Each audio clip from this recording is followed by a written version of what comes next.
Littlehampton, on the Sussex coast on a summer's day. It was here that Sarah and Michael Payne brought their 4 children on July the 1st, 2000. It was a lovely day. It was sunny, it was hot. It was about 7 in the evening, I suppose. Got down to the beach and the children wanted to stay at the beach, so we stayed for a little while. It was a day out to see their grandparents who lived a few hundred yards away.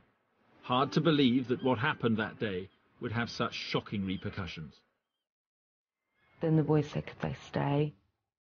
And the girls asked if they could stay. And normally I would have just said, no. The beach was empty, so I said yes, wrongly, but I said yes. Mum and Dad left their 4 children, Sarah, her sister and 2 brothers, on the beach and went for an evening stroll, stopping off at the local pub on the way back. I shouldn't have left on the beach, I did. I didn't get home. As a parent, you make decisions no matter what, and you have to live with those decisions, unfortunately. But that is what I live with. The walk back to their grandparents, Terry and Leslie, across fields and down a country lane, should have taken the children no more than a couple of minutes. From the time we left the house to the time we got back, it was about an hour. Got back to the house and Les just looked at me in a strange way and said, is Sarah with you? And I said no, and it was that immediate panic. I went up to the end of the lane, but I just sensed that she definitely wouldn't have gone any further than that. So then it was back along the lane and it was calling all the time, shouting all the time. We just kept looking. You know when you lose your child in a supermarket and you can't find them, but you kind of know they're around the next corner? It was like that, but intensified. It felt wrong. To be honest, I thought she was hurt somewhere. Lee, the Paynes' 13-year-old son, had been the last person to see Sarah as they crossed the field towards their grandparents' house. Lee said that his sister had stumbled, then disappeared from view, and he'd seen something else too. Now Lee knows cars and he knows vans and he's got a very good memory. He said to me that he'd seen a white van. And Lee turned out to be the best witness that we had. It was just beginning to get dusk and Sarah was terrified of the dark. And there's no way she'd want to be outside in the dark, there's just no way. So that's when we made the call. Police emergency, what's the problem? I've lost my 8-year-old daughter, she's been missing about an hour and 3/4 now. Right. Was she playing with anybody at all? She was playing with her brothers and her little sister, and she sort of walked away from them. And what's the name of the little one that's missing? Sarah. Every minute was, like a ticking clock. It was just awful. I don't think any of us slept that night. Truly believed that we would get home. In fact, I never doubted it for 1 second. In the immediate hours after Sarah's disappearance, police were keeping an open mind. Had she just wandered off soon to be found, or had something more sinister happened? In his statement to police, Lee Payne said that not only had he seen a white van, he also gave a description of what the driver looked like. It was a man, unshaven, with yellow teeth, and wearing a check shirt. At that time I was a detective inspector in the Littlehampton area and had responsibility for a range of functions, including gathering intelligence on criminals and the management of sex offenders. The briefing that I gave my team was that they were to knock on the doors of the sex offenders who might have committed an offence like this, who in those circumstances tend to be very compliant. They'll do what they're told. Ask them where they were when Sarah had gone missing, and hopefully, with their consent, actually get into their flat house and search it. The day following Sarah Payne's disappearance, and a massive search was underway. There were helicopters and police and people from the village. I think there was 200-300 volunteers, just people coming from everywhere, just to look. I just didn't think anyone could harm her. I just felt that she would have talked anyone out of hurting her. Sunday evening, and police knocked on the front door of a 41-year-old car mechanic who lived a few hundred yards from the Littlehampton seafront. Police wanted to know his whereabouts when Sarah had gone missing. His name was Roy Whiting. He said he'd been in Littlehampton. He'd travelled across to the Brighton Hove area to a fun fair and had then travelled straight back. But the sort of answers that he was giving were very nervous ones. So they came away and just went round the corner and telephoned my sergeant, who telephoned me. In the meantime, Whiting came out from his address, went round the corner to South Terrace, the seafront road, to a white van. Whiting had bought the white Fiat van just a few days before Sarah's disappearance. Police also had doubts about his alibi, which didn't seem to add up.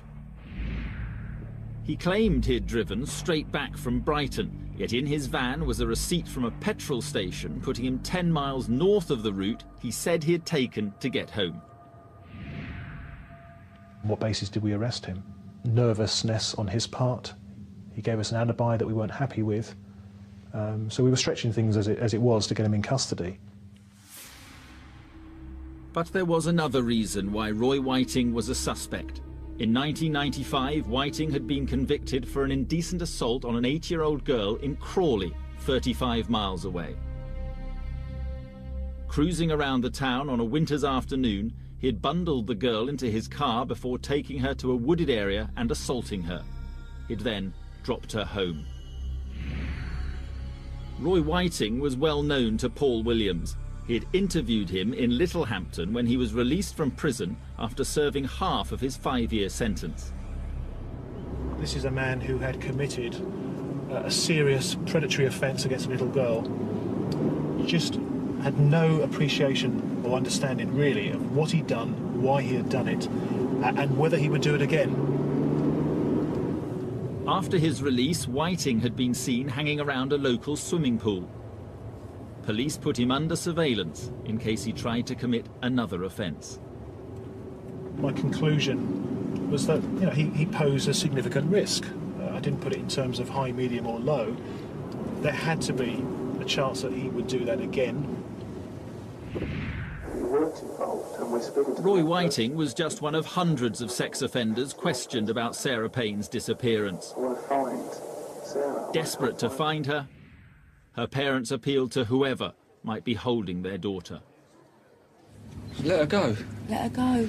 Or if you know that someone's got an extra child somehow, or whatever, get in touch with your local police, Look around you, everybody. Everybody just look around you. As Sarah's parents made their appeal, Roy Whiting was being questioned. Right, well, Whiting gets interviewed. The problem is there's not a great deal to interview him about. We've still just got a missing girl. How far away from her were you in your vehicle when you first saw her? No comment.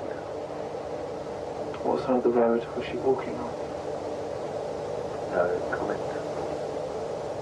At what stage did you decide that you were gonna take her? No comment. I mean, was it a planned thing, or was it an instantaneous act? What was it like? No comment. Over 3 days of questioning, Roy Whiting maintained a defiant no comment. There was nothing the police could do. My experience has led me to absolutely know there's only one way to investigate something, and that is to keep an open mind at all times. No. Is there anything that you don't understand about what I've asked you over the past few days? No. There was strong circumstantial evidence, but we didn't have enough evidence to charge him. Roy Whiting was released, but police kept hold of his van. They wanted to carry out forensic tests on its contents. Meanwhile, the search for the missing 8-year-old, Sarah Payne, carried on. It just didn't feel right, it just felt wrong. They were just loud and noisy, just a normal family, and 2 boys, 2 girls. And so they were kind of like, Why haven't you got her back yet? You're the person that we trust. Why isn't she home? And I couldn't answer, and I just kept saying, she'll be home soon, she'll be home soon. That's all I could say. July the 4th, 2000. It was now 72 hours since Sarah Payne had gone missing while on a day out to the Sussex coast with her family. The search for the 8-year-old girl was now nationwide and becoming increasingly desperate. There were even reports that she had been sighted more than 200 miles away in Cheshire. I walked in on day 3 of the inquiry, and that's when I first met Sarah. There was no margin for error with Sarah Payne. Her daughter was alive, end of. We've got just over 500 actions now, so that's 500 different jobs that we've gone out to do in trying to find Sarah. None of us were ever allowed to talk about anything other than Sarah coming home alive. We always imagined, every time we looked at a camera, that Sarah was looking back. And that if she could see doubt in our mind, she would worry and she'd be scared. We're trying to stay as positive as we possibly can, you know? And Sarah, if you're watching, Mummy loves you. And we miss you. And we're looking for you, darling, and we're going to find you. Okay? We're going to find you. And you'll be home. You'll be home, darling. Yeah, I'm still hopeful. We've got to try and keep our spirits up in some way. But I remember when we walked out the press conference, a police officer in an informal chat, really, made reference to the fact, I think he used the words, God forbid if the worst has happened. And Sarah had absolutely exploded and said, you know, don't ever talk about that in front of me. Wouldn't allow anyone to say that anywhere near me. If that's your thought, go away. Take it away. I don't need anything negative or anything nasty. She doesn't need to see that, and I don't need to hear it, because I didn't want that getting through to her. Codenamed Operation Maple, the search for Sarah Payne was and still is the biggest investigation that Sussex Police has ever mounted, bigger even than the Brighton bomb. Nearly 1/3 of its officers were involved in the hunt for the missing schoolgirl. It was a massive job, no question about it, massive. And it cost £3 million, which is a significant amount of money. I would do briefings in the morning with detectives, and there'd be 90 officers. Following his initial arrest and questioning, Roy Whiting left Littlehampton. He remained the prime suspect and his van was still being examined, but police lacked any firm evidence to link him with Sarah Payne's disappearance. Whiting returned to Crawley, scene of his earlier offence against an 8-year-old girl, to live with his father. He was now under round-the-clock surveillance. The primary reason for putting him under surveillance was that if Sarah was alive, he could lead us to her. She could have been in a building somewhere, locked up in a caravan somewhere. He also could have got rid of the clothes or some other evidence. I didn't want him to leave the country. I wanted to know where he was 24 hours a day. As with all major hunts for missing children, police were running the media campaign, hoping that the daily coverage would jog someone's memory. But that meant coming up with new angles and fresh stories to keep Sarah Payne's disappearance in the public eye. I said to her, we're playing a game here. We have got to keep this in the news. It gets your daughter back, it solves my inquiry. Every day we need a new angle to this, Sarah, otherwise we'd stop going on the TV. I knew that this was the only way to keep Sarah in people's hearts and minds. And until she was brought home, that's exactly what I was going to do. Sarah, if you're watching, please come home. Family's not the same without you. There's just a massive gap in between everybody. Our little princess has been not with us for 2 whole weeks now. We miss her terribly. Every day gets a little bit harder. Every hour gets a little bit harder. What I had to do was I had to give everyone looking into a TV set and everyone reading a paper my daughter. And that's what I did, because I knew it was the only way I could make people want to help. I didn't want them to see a child on the screen in front of them and think, oh, I wanted them to become part of it. I wanted them to hurt as much as I was hurting, so that they searched as hard as I searched. Ironically, just as we were running out of ideas to keep it in the news, Sarah's body was found. On Monday morning, July the 17th, 2000, in a field opposite Brinsbury College, 15 miles from Littlehampton, came reports of the discovery of a little girl's body. I was at Littlehampton Police Station with most of my team at that point, and we heard that a body had been found just off the A29 road. A member of the public had been walking through the field and had stumbled across a body in a shallow grave. So I gathered my team together and we sped up there, and I initially took charge of the scene.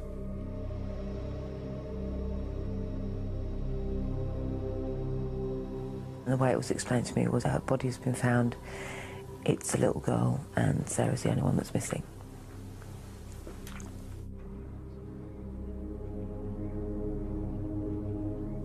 Oh, it was just... and it's like slow motion. I can still see it all in like this slow motion with no sound. And really, to be honest, I don't think I really had time to absorb it or take it in.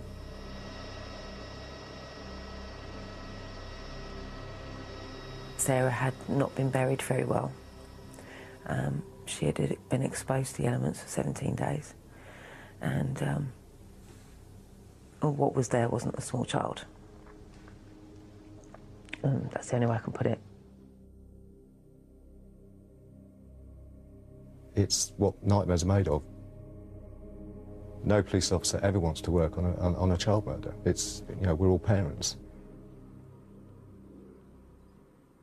Right from the start, despite Sarah's emotive pleas and fantastic, heartfelt belief that her daughter was alive, most of us knew she wasn't. And so we were already gearing up for the scenario of Sarah being found dead long before that body was found.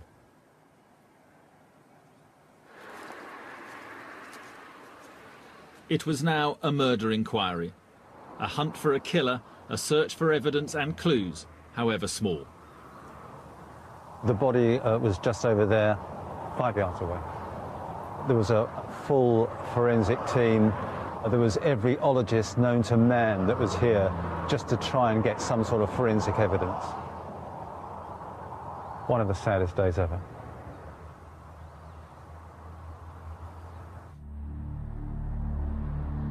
Following the discovery of Sarah's body, the public's response threatened to overwhelm the investigation.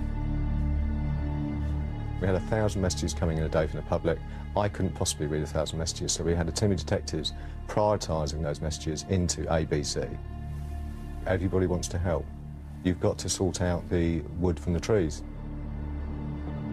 Amid all the less useful information coming in, much of it just tying up resources, one find was to prove hugely significant. Deborah Bray lived 3 miles away from the murder scene.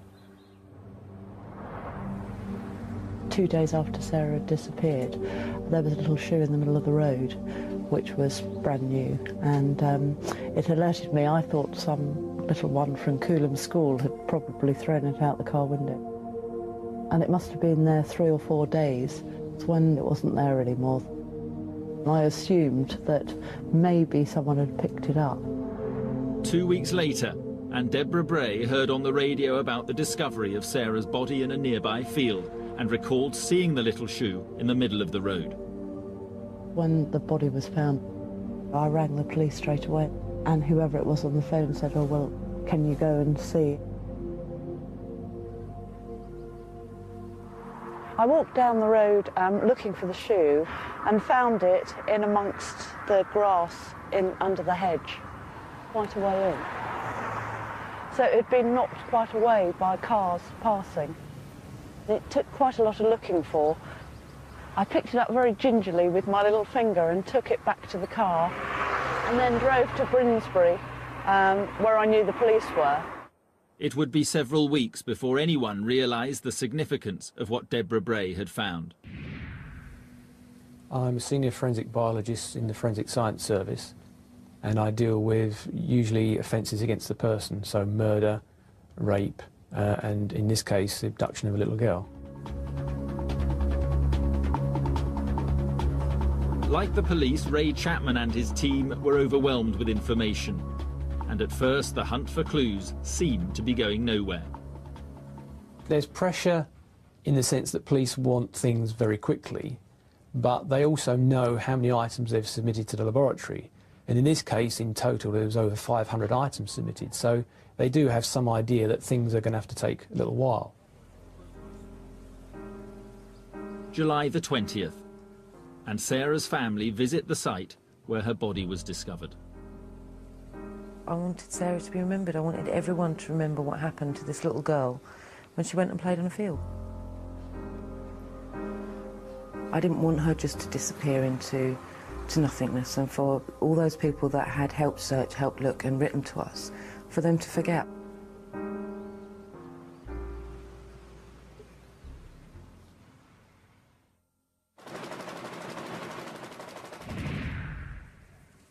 We had pretty good information from police sources, let's make no bones about it, that this was almost certainly the work of a local predatory, high-risk paedophile.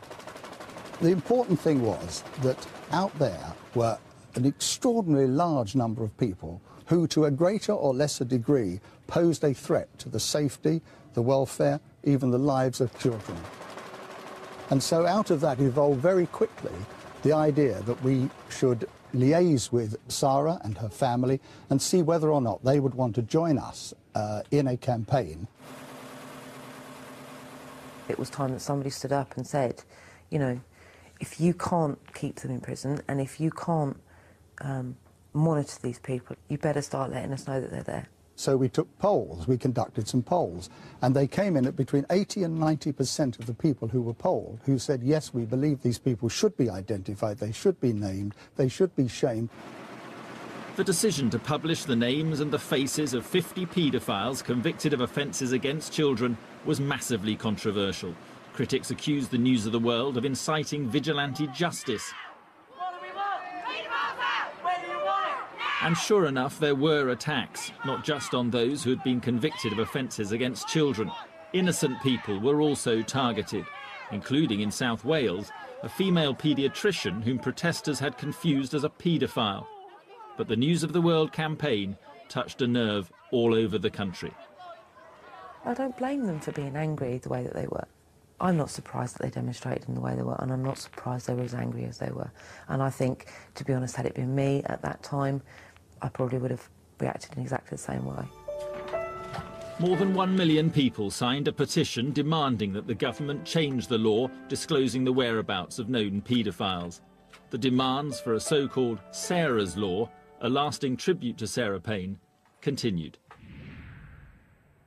As for Roy Whiting, the prime suspect for Sarah's murder, police were about to get the break they'd been hoping for. We're going north, speed is 70 miles an hour. We have our lights on, vehicles refusing to stop.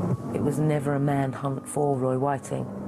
From the beginning, Roy Whiting just kept coming up, was there from the start and just didn't go away. Following the discovery of Sarah Payne's body, Roy Whiting, the prime suspect in the case, had gone on the run but was still under surveillance. He had left his father's house in Crawley, where he'd committed a previous offence against a young girl, after bricks were thrown through the window. Whiting was now sleeping rough. But in the small hours of Sunday the 23rd of July, 6 days after Sarah Payne's body had been discovered, things were to change dramatically. A white Vauxhall Nova was reported stolen in Crawley. He was seen to go to this vehicle. He was seen to change the plates, the number plates, and then he was seen to drive off. A patrol car was diverted to stop the Vauxhall and its driver, none other than Roy Whiting. There's one male in it. So a decision was made for a marked vehicle to stop him. And at that point, the chase started.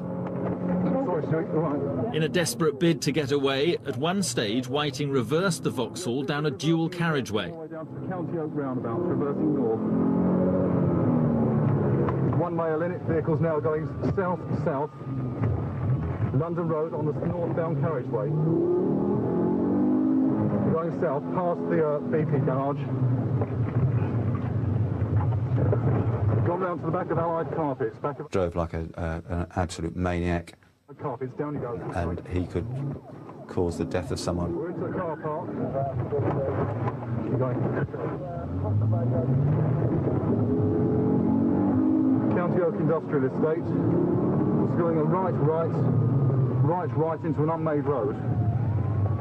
There we go. Going down to the back of Langley Walk.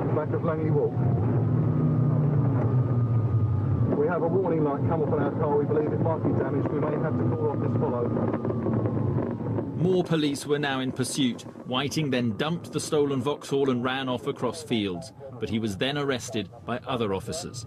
As far as I was concerned, Whiting being arrested was manna from heaven. I was delighted to see that he was then remanded in custody, because then I knew where he was going nowhere, and he couldn't abduct another child, he couldn't assault another child, or couldn't, God forbid, murder another child. Whiting was sent to prison for the theft of the car. In custody, the police had time to question him, but they were under intense pressure to get results from the very top. I've never worked on an inquiry where Downing Street phone up for an update, but that's what was happening. You know, every week we get a phone call saying the Prime Minister's asking what's happening with the Sarah Payne case. And slowly but surely, the investigation was making progress. The focus was now on a minute examination of the black shoe that had been found in a hedgerow close to where Sarah's body had been buried. The usual way of retaining fibres is to use a piece of sellotape, and then the stickiness of the tape will pick up any fibres that are on the outside of the clothing. And you can't do that with a Velcro strap because the Velcro will just hold onto the fibres. So an assistant had to sit down and carefully pick off each fibre individually using a pair of forceps. So that took quite a while, and we ended up with 200 or 300 fibres mounted up individually. Velcro, in my book, is the most wonderful material in the entire world for catching murderers, because the fibres stick to it like there's no tomorrow. And however the shoe is mistreated and rained upon and kicked about and run over, the fibres are still there. On August the 31st, the funeral of Sarah Payne took place at her local church in Hersham in Surrey. Sarah was very much a girl. She wanted dresses on and didn't like trousers. Everyone bought her pink. Her ability to forgive and her ability to love, I think, were just fantastic. When we buried her, we gave her the funeral that a princess should have, because I'd never give her the wedding that she could have. That's why the funeral became as it was. I didn't know what to write, so I just wrote to Sarah. Dear Sarah, ever since you came bounding into our lives at 2 in the morning, with no phone in the house, one tooth in your head, and a smile that could melt ice, we loved you. You were a joy that made our lives full. Daddy called you Princess because that's just what you are.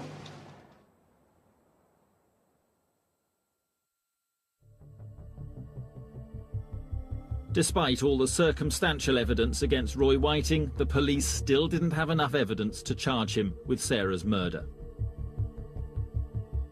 Hopes were pinned on the forensic scientists. They spent 5 months analysing samples taken from the Velcro on Sarah's shoe and comparing them with items found in Whiting's van. Among them, his red sweatshirt found in the front seat. The shoe was paramount. This little tiny ladybird shoe that had been kicked up and down the road for days and days and weeks, it was the key to the conviction of Roy Whiting. The real breakthrough was when we found a fibre on the Velcro strap that matched the fibres that made up the fabric of the red sweatshirt in the van. Now, we did that by comparing the two fibres under a comparison microscope. One of these slides has a sample of fibres from the red sweatshirt found in Roy Whiting's van. Put that under one side of the microscope. The other slide contains fibres picked off from the shoe, which is thought to be from Sarah Payne. So these are the fibres that were trapped on the Velcro. We put that down the other side of the comparison microscope. So what you can see on the monitor now is a red fibre taken from Sarah Payne's shoe. And on the monitor you can see the exact shade of red, and you might just be able to make out very small particles within the fibre that stop it being too shiny. On the other side, we have a fibre from the red sweatshirt that was found in Roy Whiting's van. And you can see that it's exactly the same shade of red, it's got the same cross-section, and it also has the small particles that stop the fibres becoming too shiny. Over the next few weeks, further tests confirmed the initial results. The fibre from the shoe had come from the red sweatshirt found in Roy Whiting's van. Each one of those processes takes 4 weeks. So you can imagine it's not like CSI. It's a long, long, slow process, and it takes a long time. It's frustrating, and it's heart-wrenching at times. That link between Sarah's shoe and Whiting's red sweatshirt was just the first breakthrough. Once the red sweatshirt was indicated by the fibres, I could then go ahead and test all the hairs that we found on the sweatshirt, which amounted to 40 hairs, which is an awful lot of DNA testing to do on one item. But in the end it was worth it, because although 39 of those hairs gave no DNA profile whatsoever, one single hair gave a profile that matched fully back to Sarah Payne. The scientific evidence was totally crucial. For the entire length of the inquiry, I've been fighting to keep an open mind, fighting everyone else to keep an open mind, but now I knew Roy Whiting had killed Sarah Payne, definitely.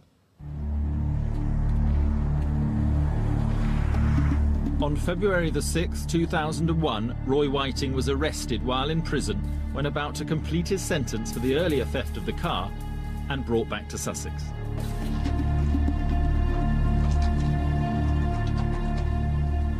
It was never a case of getting anybody for murdering Sarah. I didn't want anybody in prison. I wanted to know that the person that went to prison was definitely the person, 100% sure, absolutely no doubts. Roy William Whiting, I'm Detective Sergeant Hinchcliffe, and I'm going to charge you. You are charged with the offences that I'm going to read out below. You don't have to say anything, but it may harm your defence if you do not mention now something which you later will learn in court. I wanted to be able to look at that man in the eye, for a jury to be able to say you're guilty, and for a judge to be able to say you're going to prison. And after that, for him to go and rot in hell, as far as I'm concerned, and just never, ever be seen or heard of again. You are charged that on Saturday, the 1st of July 2000, at Kingston Gorse, West Sussex, you unlawfully took or carried away Sarah Evelyn Isabel Payne against her will, and that's contrary to common law. You are also charged that between Saturday, the 1st of July 2000, and Monday, the 3rd of July 2000, at Kingston Gorse, West Sussex, or elsewhere, you murdered Sarah Evelyn Isabel Payne. On November the 13th, 2001, Roy Whiting faced a jury at Lewes Crown Court.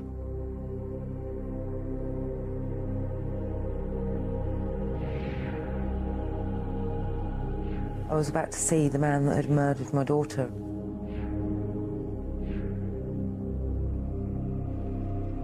I threw up about 2 or 3 times in the morning. I had had nightmares for I don't know how long.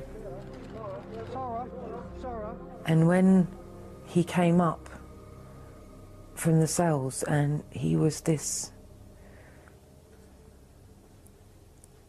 little, dirty, unkempt man that wasn't a monster, that wasn't this thing that I could possibly ever be scared of in my life.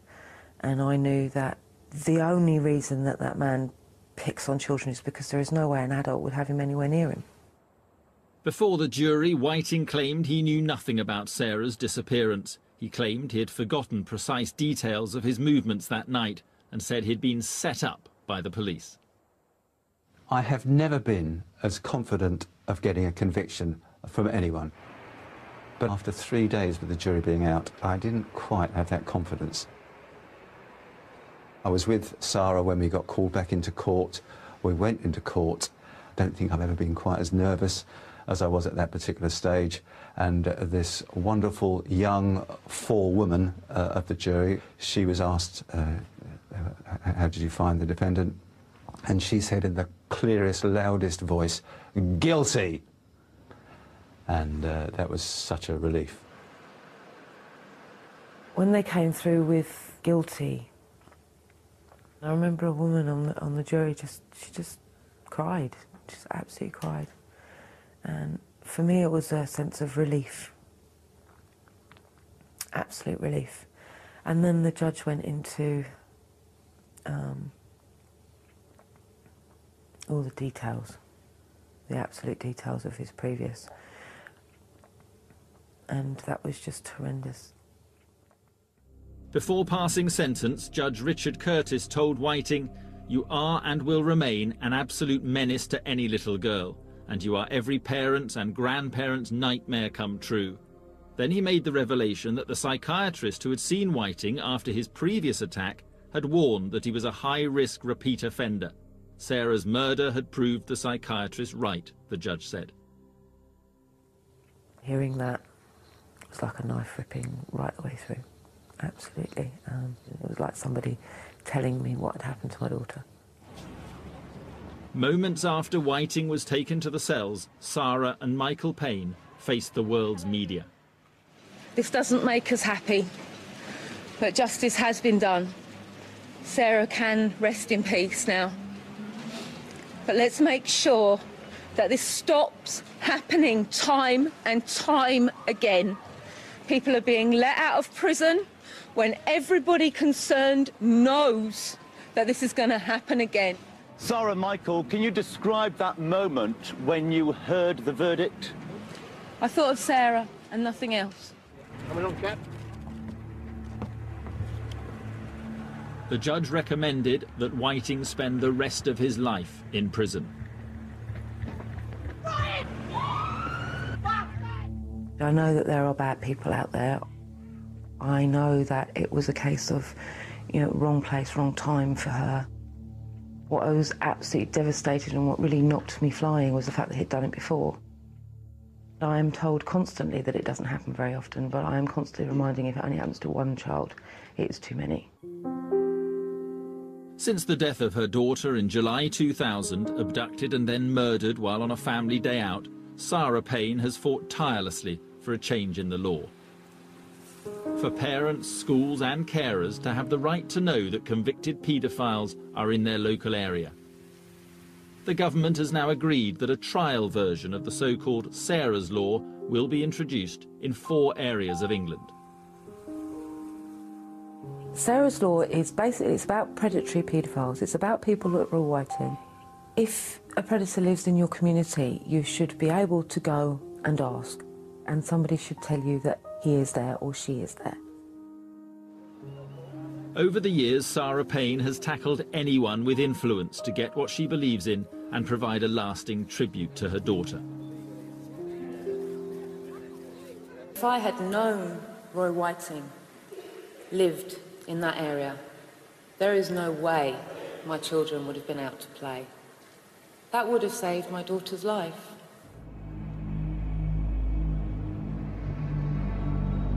The night that we were knocking on the door of Roy Whiting and arrested him, we went to probably 10 other houses to speak to sex offenders. I'm not saying any one of those could have committed this offence, but there are a lot of sex offenders. Today there are 30,000 people on the sex offenders register, but that figure doesn't take account of the thousands of others who may have committed offences and gone undetected. How do you effectively monitor those numbers? Do you put 24/7 surveillance teams onto them? It sounds great, but the resource implications of just looking at one sex offender to that level of scrutiny are enormous. Today, Sarah Payne is returning to Lewes Crown Court, the first time she's been back there since Roy Whiting was convicted for her daughter's murder in December 2001. She's talking to court volunteers about how to deal with the victims of crime. First time? Yes, first time I've been back to Lewes. First time that you've come back to Lewes Crown Court. The events of the last few years have taken their toll on Sarah Payne. She lost her daughter, and she and her husband Michael are now divorced. The stuff that I do for Sarah's Law, many people have said to me, why don't you just walk away? It's obviously a price that's too high. The point is, if everyone does that, then nothing ever changes. You know, it's like, I believe I'm doing this because I believe it's the right thing to do. She's sharing a platform with Martin Underhill, Tosh, one of the senior detectives involved in the case, to talk about their own experiences and the lessons to be drawn from one of this country's most notorious murder investigations. I meet many families on a daily basis, and I meet many families throughout the course of my work where, because they're not treated in the same way as we were, they are very fallen and very broken, and a lot of that's to do with the fact that they weren't listened to or they didn't get justice. Tosh and I had a very honest relationship. I had asked Tosh in very, very early days, please be honest. Don't lie to me. Honesty is most definitely the best policy, don't you think? The most difficult time I had with Sarah was the honesty over Roy Whiting. He was arrested on the Sunday, the day after Sarah went missing. It wasn't the fact someone had been arrested, it was the fact that this man had done it before. And we had to tell him. And there were a lot of tears and a lot of anger. And she actually said to me, I want to know exactly what he did. And that was awful. That was a very difficult moment. It was horrible to hear, but I had to know the details. And had Martin lied to me at that point, that would have been the end of our relationship. The girl was actually taken from Kingston Lane, wasn't she? No comment. In the years since Roy Whiting was convicted for the murder of Sarah Payne and sent to prison for life, there are still unanswered questions. Sarah, I want to help find her. To this day, Whiting has always refused to cooperate with the police. No comment. The sad thing is, at the moment, we don't know how exactly Sarah died or why. I write to him every year on the anniversary of his conviction and ask him if he was prepared to speak to the police. So far, he has never responded to those letters, but we will continue writing those letters for the foreseeable future, because I think the family and the police force have a right to know what happened.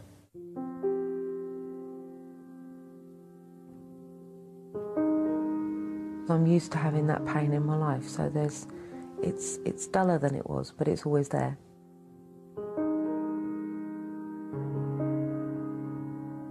It's silly things that set it off.